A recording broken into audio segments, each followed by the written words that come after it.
Okay, सो अब हम understand करने की कोशिश करते हैं कैश फ्लो को।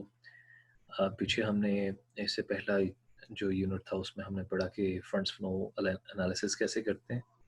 तो बेसिकली हमने फंड्स के बारे में पढ़ा, और जैसा कि आपको पता है कि मैंने आपको बताया था कि funds are not cash, they are more than cash. ठीक है, उसमें नॉन कैश जो आपकी ट्रांजैक्शंस हैं वो भी इन्वॉल्व हैं। तो फंड्स का जो कॉन्सेप्ट है वो हमने बात की थी कि that is about investments of a business and claims on that investment, right.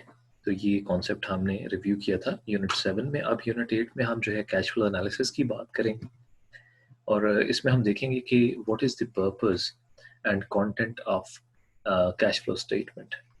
Cash flow statement जो कि एक अकाउंटिंग स्टेटमेंट है, और एनुअल स्टेटमेंट्स का, जिन्हें हम फाइनेंशियल स्टेटमेंट्स भी बोलते हैं, उनका हिस्सा है। ठीक है, जिसमें आपको पता है कि हमारे पास बैलेंस शीट होती है, राइट। बैलेंस शीट, उसके बाद the second statement that we have is income statement, and then we have cash flow statement. Okay, तो एक चीज़ आप नोट करें कि ये जो बैलेंस शीट है इसको हम अक्सर स्नैपशॉट ऑफ द बिजनेस भी बोलते हैं। ये स्नैपशॉट है बिकॉज ये एक स्पेसिफिक डेट पे बनाई जाती है। लेकिन अगर आप बाकी दो स्टेटमेंट्स की बात करें, इनकम स्टेटमेंट और कैश फ्लो स्टेटमेंट, तो ये एक पर्टिकुलर डेट के लिए नहीं बल्कि एक स्पेसिफिक अकाउंटिंग पीरियड के लिए बनाई जाती हैं। ठीक है, तो आपको ये एक स्टॉक स्टेटमेंट है, ये एक ही टाइम के बारे में बता सकती है, एक पॉइंट ऑफ टाइम जो है उसके बारे में बता सकती है कि फाइनेंशियल पोजीशन क्या थी बिजनेस की एट दैट टाइम। तो बैलेंस शीट बात करती है फाइनेंशियल पोजीशन की। तो जैसा आपको पता है कि हमने फंड्स फ्लो एनालिसिस में भी देखा कि हमने दो मुख्तलिफ टाइम्स पे जो फाइनेंशियल पोजीशंस थी बिजनेस की, उनमें जो नेट चेंज आया उसको अंडरस्टैंड करने की कोशिश की। यहाँ पे हमने ये चीज़ अंडरस्टैंड करनी है कि इनकम स्टेटमेंट और कैश फ्लो स्टेटमेंट जो है, they are flow statements. That means कि वो किसी एक पर्टिकुलर पॉइंट पे नहीं बनते, बल्कि वो एक पूरी एक ये इस तरह से एग्जांपल आपको दे सकता हूँ कि जैसे बैलेंस शीट एक स्नैपशॉट है, एक पिक्चर है बिजनेस की, तो समझ लें कि इनकम स्टेटमेंट और cash flow statement they are like movie. ठीक है, वो एक टाइम से ज़्यादा, यानी कि एक पीरियड को, उस पीरियड में क्या क्या चेंजेस हुई हैं उन पे बेस्ड होती हैं। ठीक है, तो हम देखेंगे कि जो कैश फ्लो स्टेटमेंट है उसमें कौन से कंपोनेंट्स होते हैं, उसके कौन कौन से पार्ट्स होते हैं, उसको बनाने के दो मुख्तलिफ तरीके जो इनडायरेक्ट और डायरेक्ट मेथड है वो कैसे यूज़ होते हैं, और उनकी इम्प्लीकेशंस क्या हैं उन चीज़ों की। ठीक है, उसके बाद क्योंकि कैश फ्लो पे अभी हम बात करें, कैश फ्लो के एनालिसिस की बात करें, तो एक मेजर एस्पेक्ट इस चैप्टर का ये है कि हमने कैश फ्लो को फोरकास्ट करना है, और उसके लिए हम बनाते हैं कैश बजट। कैश बजट जो है वो हमारी कैश इनफ्लोज और आउटफ्लोज को जो है फोरकास्ट करता है, प्रिडिक्ट करता है based upon the previous historical trends. ठीक है, तो ये चीज़ें हमने इस यूनिट में करनी है, और पूरे जो है इस स्कीम ऑफ लेक्चर्स में ये कहाँ फिट होती है। तो पहले हमने फंड्स फ्लो स्टेटमेंट पढ़ी, जिसमें हमने देखा कि sources and uses of funds क्या है। अभी हम accounting statement of cash flow को देखेंगे, क्योंकि ये एक अकाउंटिंग स्टेटमेंट है इसलिए लिखा गया है accounting statement of cash flow. उसके बाद हम करेंगे कैश फ्लो फोरकास्टिंग, और हम देखेंगे कि हमारे पास क्या रेंज है कैश फ्लो एस्टिमेट्स की, वो कैसे वेरिएंट्स उसमें क्या है, वेरिएशन कैसे आ सकती है, कौन से कंपोनेंट्स उसमें इम्पैक्ट कर सकते हैं। और उसके बाद फाइनली हम जो है अपनी बाकी फाइनेंशियल स्टेटमेंट्स को फोरकास्ट करेंगे, जैसे कि इनकम स्टेटमेंट है और बैलेंस शीट है, तो फ्यूचर में उनमें क्या चेंजेस आ सकती हैं, आखिर उनमें जो अमाउंट्स हैं वो क्या होंगी, हमारी इन्वेंट्रीज क्या होंगी, हमारे फिक्स एसेट्स कितने होंगे, या हमारे एक्सपेंसेस, ऑपरेटिंग एक्सपेंसेस कितने होंगे, हमारे जनरल सेल्स एक्सपेंसेस कितने होंगे। तो ये सब कुछ हम एस्टिमेट करते हैं। ठीक है, क्यों एस्टिमेट करते हैं? क्योंकि बिजनेस को रन करने के लिए it is better to plan for future, और एक बेंचमार्क आपके लिए सेट हो जाता है। फ्यूचर में जब भी एक्चुअल एक्सपेंसेस होते हैं या एक्चुअल अर्निंग्स होती हैं, तो उनको आप कंपेयर कर सकते हैं अपनी फोरकास्टेड स्टेटमेंट्स के साथ, और उस गैप को फाइंड आउट कर सकते हैं, और क्यों वो गैप इतना आपकी नंबर्स में आया उसको फाइंड आउट कर सकते हैं। ठीक है, okay. So let's talk about statement of cash flow.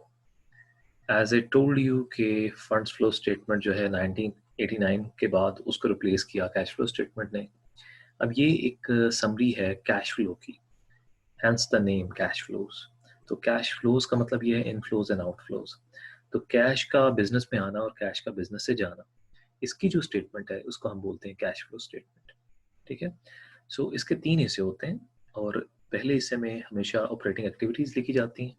सो हम देखते हैं कि ऑपरेटिंग एक्टिविटीज़ में कितना कैश जो है वो यूज़ हुआ है और कितना कैश जनरेट हुआ है ऑपरेटिंग एक्टिविटीज़ से। ठीक है। उसके बाद हम इन्वेस्टिंग एक्टिविटीज़ और फाइनेंसिंग एक्टिविटीज़ जो है उसको शामिल करते हैं कैश फ्लो स्टेटमेंट में। So every cash flow statement will have 3 sections. Number 1 operating activities सबसे टॉप पे आएंगी, उसके बाद इन्वेस्टमेंट एक्टिविटीज़, उसके बाद फाइनेंसिंग एक्टिविटीज़। ठीक है। सो जब हम बात करते हैं ऑपरेशंस की, ऑपरेटिंग एक्टिविटीज़ की, तो ऑपरेटिंग एक्टिविटीज़ वो होती हैं, वो कोर एक्टिविटीज़, फंडामेंटल एक्टिविटीज़ होती हैं बिजनेस की, जिनके लिए बिजनेस आपने बनाया है। फॉर एग्जांपल एक रेस्टोरेंट है तो वो खाना बना के कुक करके जो है वो डिलीवर करता है, ये उसके ऑपरेशंस है। एक सॉफ्टवेयर हाउस है तो वो सॉफ्टवेयर या फिर वेबसाइट्स बना के तो डिलीवर करता है, तो ये उसके कोर फंक्शंस हैं, उसके ऑपरेशंस हैं। तो ऑपरेटिंग एक्टिविटीज़ वो होती हैं जो कि बिजनेस के कोर फंक्शन से रिलेट करती हैं। ठीक है। So cash flow from operating activities की जब हम बात करेंगे तो they show impact of transactions not defined as investing and financing. तो बिजनेस की इन्वेस्टमेंट्स और बिजनेस कहाँ से फाइनेंस हो रहा है, ठीक है, उसमें ओनर्स इक्विटी या क्रेडिटर्स की जो पैसे की लेन देन है वो आती है। तो उसके अलावा जो एक्टिविटीज़ हैं वो बिजनेस की कोर एक्टिविटीज़ होती हैं, डे टू डे एक्टिविटीज़ होती हैं, उनका हम ऑपरेटिंग एक्टिविटीज़ कहते हैं। These cash flows are generally the cash effects of the transactions that enter into the determination of net income. ठीक है। तो ये नेट इनकम को डिफाइन करने वाली एक्टिविटीज होती हैं। आपको पता है कि हम जब अकाउंटिंग स्टेटमेंट्स बनाते हैं तो उनका एक कोर पर्पस ये होता है कि हम ये जान सकें कि हमारे बिजनेस की परफॉर्मेंस क्या है, हमारा बिजनेस कितनी अर्निंग्स कर रहा है, कितना प्रॉफिट कमा रहा है या लॉस में जा रहा है।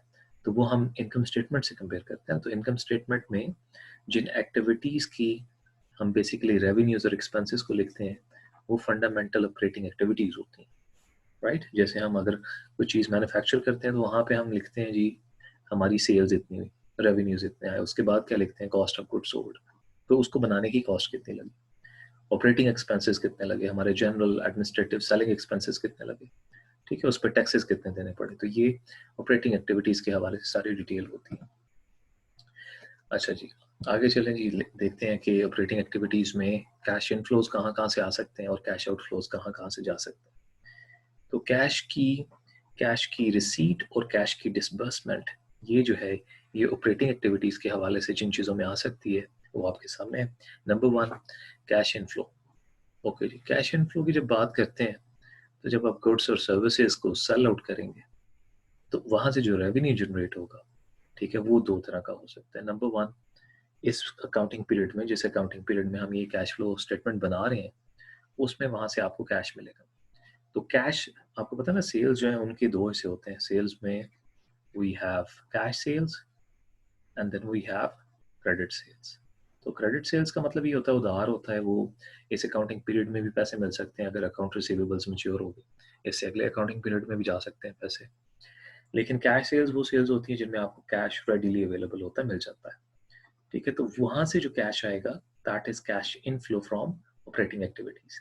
नंबर 2, अगर आपके बिजनेस ने जो उसके पास पिछले कुछ कह लें कि अकाउंटिंग पीरियड से कैश पड़ा हुआ था, उसको आपने किसी और कंपनी के, अगर आपने शेयर्स में इन्वेस्ट किया हुआ है तो वहां से डिविडेंड आएगा। अगर आपने किसी कंपनी की बॉन्ड्स में इन्वेस्ट किया हुआ है तो ऑफ कोर्स वहां से आपको इंटरेस्ट रिसीव होगा। तो क्योंकि ये इस पे थोड़ा सा जो है वो आगे चल के अगली स्लाइड पे हम बात भी करते हैं, इस पे थोड़ा सा कॉन्ट्रडिक्शन भी है कि जो इंटरेस्ट और डिविडेंड इनकम है क्या ये ऑपरेटिंग एक्टिविटीज़ का हिस्सा है कि नहीं है। तो जो मेरा पॉइंट ऑफ व्यू है ये है कि क्योंकि ये शॉर्ट टर्म एक्टिविटीज से रिलेटेड है, मतलब बिजनेस के ऑपरेटिंग साइकिल से रिलेटेड है। ऑपरेटिंग साइकिल पता है ना आपको, जिसमें हम कैश यूज करके अपने रॉ मटेरियल को परचेज करते हैं, फिर उसकी मैन्युफैक्चरिंग करते हैं, फिर सेल करते हैं, फिर उसके अकाउंट रिसीवेबल्स मैच्योर होते हैं, वहाँ से पैसे आ जाते हैं, फिर उन पैसों को यूज़ करके दोबारा इन्वेंट्री, तो ये साइकिल चलता है, इसको ऑपरेटिंग साइकिल बोलते हैं, राइट? तो इस ऑपरेटिंग साइकिल में ही, ठीक है, आपको शॉर्ट रन में बॉन्ड से और शेयर से जो कि आपने दूसरी कंपनी के परचेज किए हुए हैं, उससे जो अर्निंग आती है उसको हम कैश इनफ्लोज में ऑपरेटिंग एक्टिविटीज़ के नीचे लिखते हैं। अब ये तो हो गया कि कैश आता कहाँ से है ऑपरेटिंग एक्टिविटीज़ में। अब कहाँ-कहाँ पे ऑपरेटिंग एक्टिविटीज़ में कैश की डिस्बर्समेंट होती है, कहाँ पे कैश यूज़ होता है? नंबर 1 कि जब आप इन्वेंट्री परचेज़ करते हैं, तो जिन सप्लायर से आपने इन्वेंट्री परचेज़ की, आपने उन्हें पैसे देने हैं, वहाँ पे कैश यूज़ होता है। फिर आपके जो एम्प्लॉइज़ हैं, जिनसे आप मैन्युफैक्चरिंग करवा रहे हैं, जो ऑफ़िस वर्क कर रहे हैं, जो आपके लिए प्लानिंग कर रहे हैं, मैनेजर्स हैं, उनकी पेज़ हैं, ठीक है? तो वो जो पे आपने देनी है, वो भी कैश की सूरत में जाती है। तो कैश फॉर सर्विसेज़, ठीक है? वो भी आपकी कैश आउटफ्लो होगी। उसके बाद आपने अगर बैंक से लोन लिया हुआ है, किसी और क्रेडिटर से लोन लिया हुआ है, तो उसके ऊपर आपने इंटरेस्ट पेमेंट्स करनी होती हैं, ठीक है? तो शॉर्ट रन में जो इंटरेस्ट पेमेंट्स होती हैं, वो भी ऑपरेटिंग एक्टिविटीज़ के आउटफ्लो में आती हैं, ठीक है?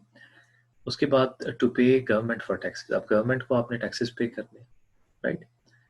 तो उसके बाद बाकी जो सप्लायर्स हैं, फॉर एग्जांपल आपकी मेंटेनेंस के लिए आपको छोटी-मोटी सप्लाईज़ देते रहते हैं, जो आपकी मैन्युफैक्चरिंग में यूज़ होती हैं, ऑफ़िस वर्क में यूज़ होती हैं, ठीक है? तो ये जो बाकी ऑपरेटिंग एक्सपेंसेस जैसे कि एंटरटेनमेंट एक्सपेंस है, कोई छोटा-मोटा जो आपकी फैक्ट्री में एक्सपेंस हो रहा है, ठीक है? तो वो बाकी जनरल एक्सपेंसेस में आप डालते हैं, तो ये भी इन चीज़ों में जो कैश आपका यूज़ होता है, उसे हम cash outflows under the operating activities लिखेंगे।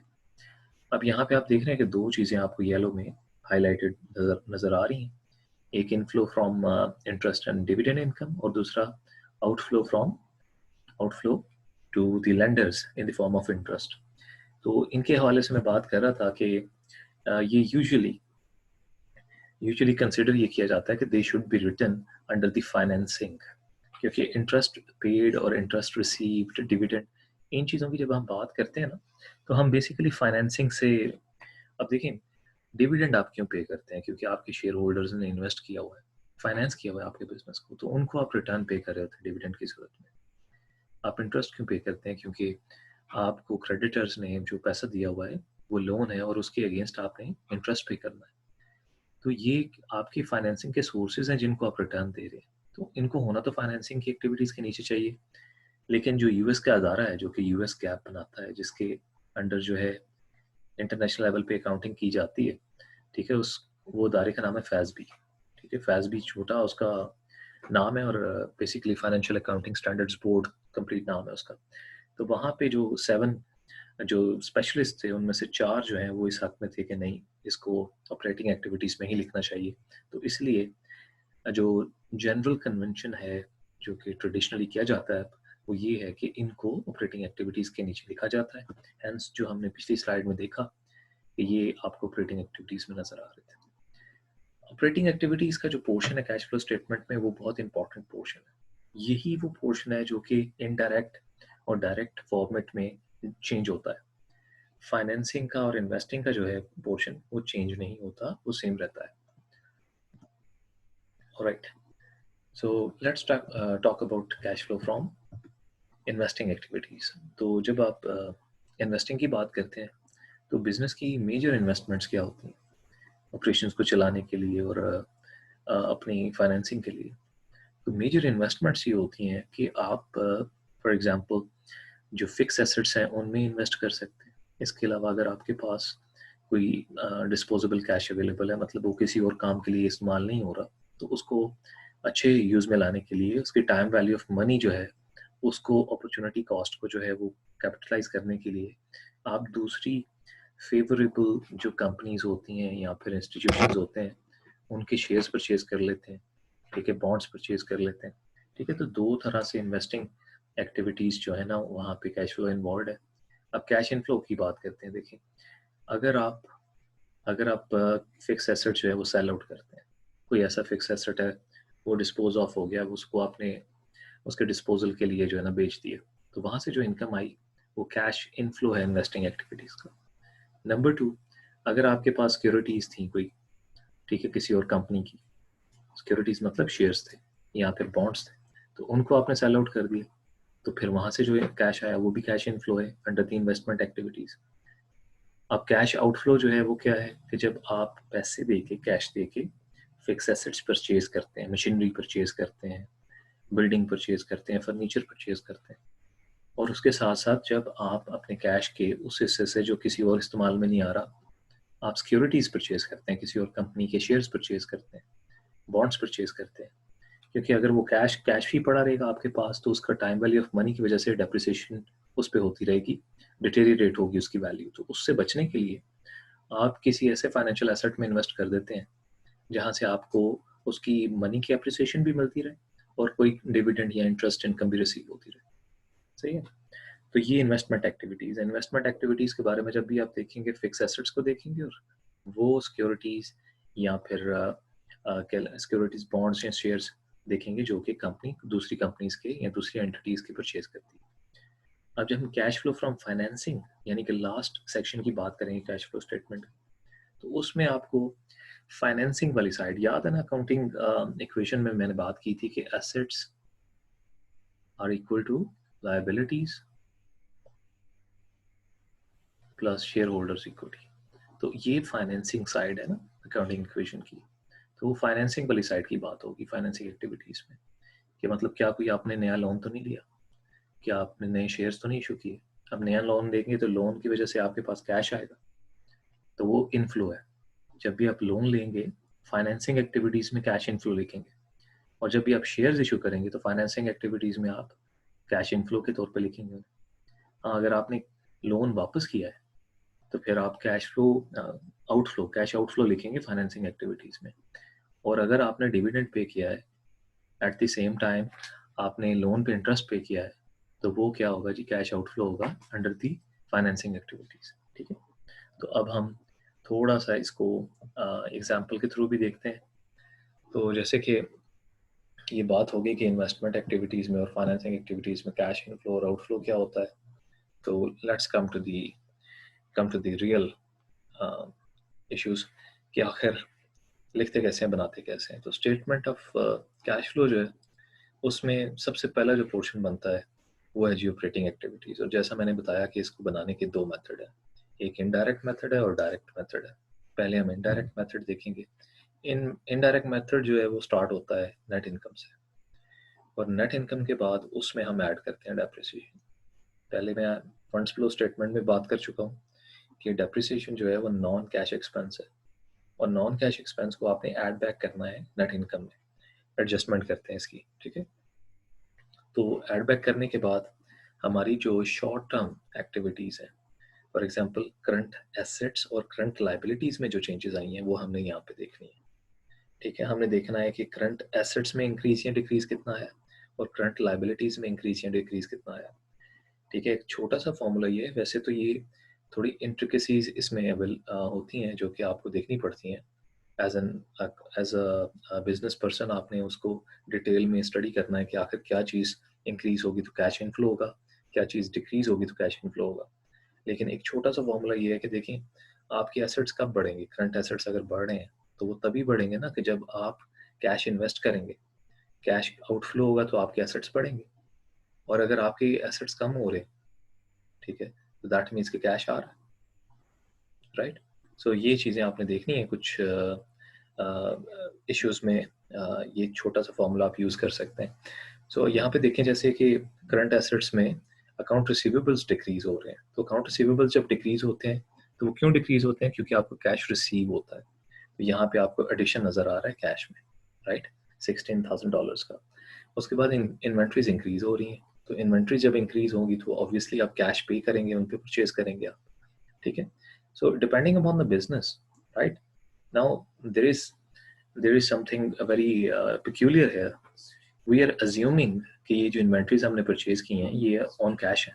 They can be on credit depending on the business कि कितनी देर के बाद आपने पैसे देने हैं, क्या इस साल के ऑपरेटिंग एक्सपेंसेस में ये एक्सपेंसेस आते हैं। लेकिन अकाउंटिंग की अक्रूवल कन्विक्शन जो है वो यही है, अक्रूवल बेसिस ऑफ अकाउंटिंग यही है कि आपने जिस भी अकाउंटिंग पीरियड की एक्सपेंसेस हैं उसको उसी अकाउंटिंग पीरियड के रेवेन्यूज के साथ मैच करना है। इसको मैचिंग प्रिंसिपल भी बोलते हैं।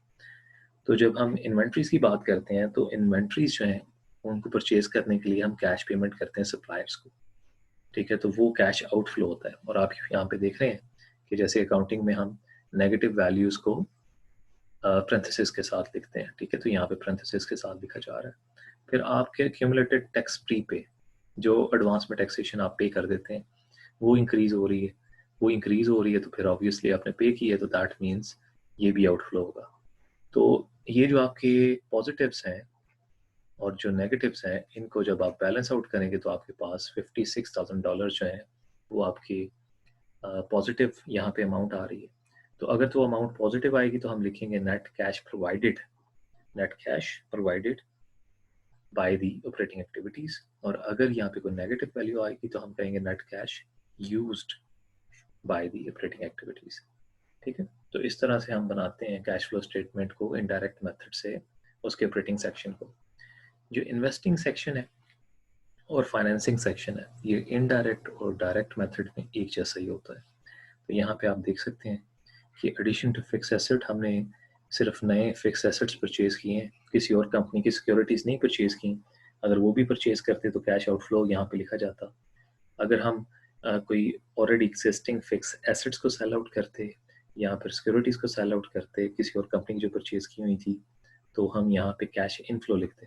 लेकिन क्योंकि एक ही आइटम है, हमने फिक्स एसेट्स को खरीदा है, उसमें एडिशन किया है, तो जितने पैसों से हमने खरीदा है वो नेगेटिव कैश फ्लो यानी कि कैश आउटफ्लो यहाँ पे हम लिख देंगे। तो जैसा कि आप यहाँ पे देख सकते हैं, यहाँ पे हम लिखेंगे net cash used by investing activities. Okay, finally हम फाइनेंसिंग की बात करते हैं। तो हमारे नोट्स पेएबल इंक्रीज हुए हैं जी, ठीक है, लाइबिलिटी इंक्रीज हुई है नोट्स पेएबल की। तो लाइबिलिटी इंक्रीज होने की वजह से हमारे पास कैश जो है, कैश का आउटफ्लो हुआ है, ठीक है। तो इसको नेगेटिव कैश फ्लो में लिखेंगे। उसके बाद हमने लोन लिया है, लोन लिया है तो पैसे हमारे पास आए हैं, तो $77,000 का हमने लोन लिया है। उसके बाद डिविडेंड पे किया है। तो जब हम डिविडेंड पे करते हैं तो ऑब्वियसली आपको पता है कि डिविडेंड पे करने से क्या होता है, आपके जो कैश है वो यूज़ होता है, यूटिलाइज होता है, कैश डिविडेंड पे करते हैं आप, ठीक है। तो यहाँ पे अगर नेट अमाउंट देखें तो net cash provided by financing activities आएगा, क्योंकि पॉजिटिव एक अमाउंट है, ठीक है। तो ये आपकी कैश फ्लो स्टेटमेंट कंप्लीट हो गई इनडायरेक्ट मेथड से। सबसे पहले ऑपरेटिंग एक्टिविटीज, फिर इन्वेस्टमेंट एक्टिविटीज, उसके बाद फाइनेंसिंग एक्टिविटीज, ठीक है। तो इसके बाद आपने ये देखना है कि आपके पास $56,000 पॉजिटिव है ऑपरेटिंग एक्टिविटीज में, 100 नेगेटिव है इन्वेस्टिंग एक्टिविटीज में और 34 फाइनेंसिंग में पॉजिटिव। तो इनको जब नेट अमाउंट इनकी देखेंगे तो आपके पास नेगेटिव $10,000 आएंगे। तो साल के शुरू में आपके पास कैश कितना था जी, $100,000। तो अभी इस साल में कैश जनरेट नहीं हुआ बल्कि यूज ज्यादा हुआ, इसीलिए वी हैव नेगेटिव वैल्यू। तो हमारे पास कैश बच कितना गया, $90,000। तो ये अमाउंट है जो कि आपको बैलेंस शीट में नजर आएगी इस साल, ठीक है। तो ये कैश फ्लो स्टेटमेंट यहाँ पे खत्म हो गई। इसके बाद ये कुछ सप्लीमेंट इन्फॉर्मेशन है कि आपने इंटरेस्ट कितना पे किया और टैक्स कितना पे किया है, तो उसके आउटफ्लोज जो है वो आप देख सकते हैं। अब डायरेक्ट मेथड को देखें। डायरेक्ट मेथड में हम इनकम स्टेटमेंट से नेट इनकम की वैल्यू को नहीं लेते, बल्कि हम अपनी ऑपरेटिंग एक्टिविटीज को ही डायरेक्टली मेंशन करते हैं कैश फ्लो स्टेटमेंट में। फर्स्ट ऑफ ऑल हम देखते हैं कि कितना कैश रिसीव हुआ है कस्टमर से। ऑब्वियसली आपकी जो टोटल सेल्स हैं उसमें से क्रेडिट सेल्स निकाल देंगे तो बाकी क्या बचेगा, कैश सेल्स। तो ये आपकी कैश सेल्स है। फिर आपने अपने सप्लायर्स को कितना कैश पे किया है, जिनसे आपने रॉ मटेरियल वगैरह परचेज किया। आपने अपने एम्प्लॉयज़ को कितनी पेमेंट की है सैलरीज की फॉर्म में। आपने कितना इंटरेस्ट पे किया है शॉर्ट रन में, इस अकाउंटिंग पीरियड में, इस ऑपरेटिंग साइकिल में। उसके बाद आपने टैक्सेस कितने पे किए हैं। तो ये रिसीट्स और पेमेंट्स को अगर आप नेट करें तो वही अमाउंट आएगी जो कि इनडायरेक्ट मेथड से आएगी, ठीक है। तो ऑपरेटिंग एक्टिविटीज़ वाले सेक्शन में ये थोड़ा सा चेंज है।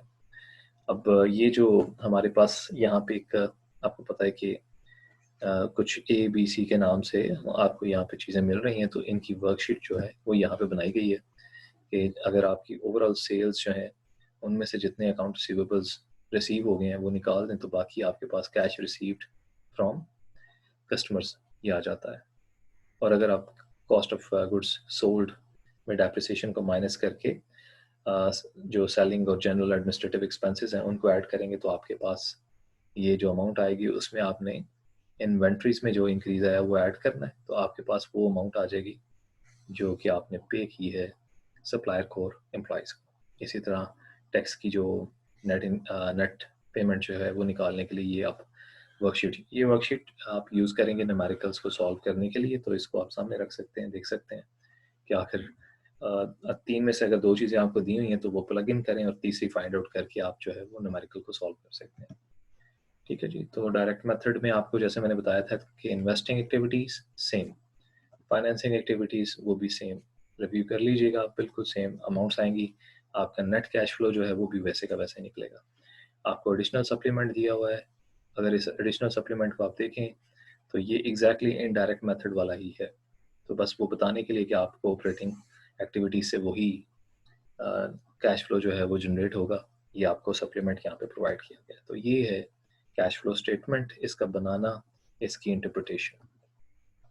इसके बाद अब हम देखेंगे कि कैश बजट क्या होता है। Based upon the previous cash flow statement we can analyse कि फ्यूचर में आखिर हमारी कैश नीड्स क्या होंगी। हम देख सकते हैं कि आखिर फ्यूचर में हमने कितनी परचेजेस करनी है, हमारा कैश कितना सप्लायर्स की तरफ जाएगा, कितनी सैलरीज में जाएगा। सैलरीज आपको पता है कि एक ऐसा हेड है कि जो यूजुअली कांस्टेंट ही होता है। ठीक है, तो आपकी जितनी प्रोडक्शन बढ़ती है इन्वेंट्रीज उतनी बढ़ती हैं, लेबर कॉस्ट थोड़ी बहुत बढ़ती है, लेकिन मोस्टली सैलरीज आपकी जो परमानेंट होती है वो फिक्स्ड रहती हैं। तो कुछ फिक्स्ड कंपोनेंट्स होते हैं, कुछ वेरिएबल कंपोनेंट्स होते हैं। तो आगे हम देखेंगे कि कैश फ्लो की फोरकास्टिंग कैसे करते हैं, कैश बजट कैसे बनाते हैं, इसमें कैश के इनफ्लोज को कैसे प्रोडिक्ट करते हैं और कैश के आउटफ्लोज को कैसे प्रोडिक्ट करते हैं, और कैसे ये यूज़फुल हो सकती है किसी मैनेजर के लिए। तो आपने ये ज़रूर रिव्यू करना है इसके एंड पे कि आपने कैश फ्लो स्टेटमेंट बनाना सीख ली है। आपके पास अगर इंफॉर्मेशन गिवन हो, इनकम स्टेटमेंट और बैलेंस शीट्स हो, तो आप कैसे उनसे कैश फ्लो स्टेटमेंट जो है वो ड्रॉ कर सकते हैं। Thank you.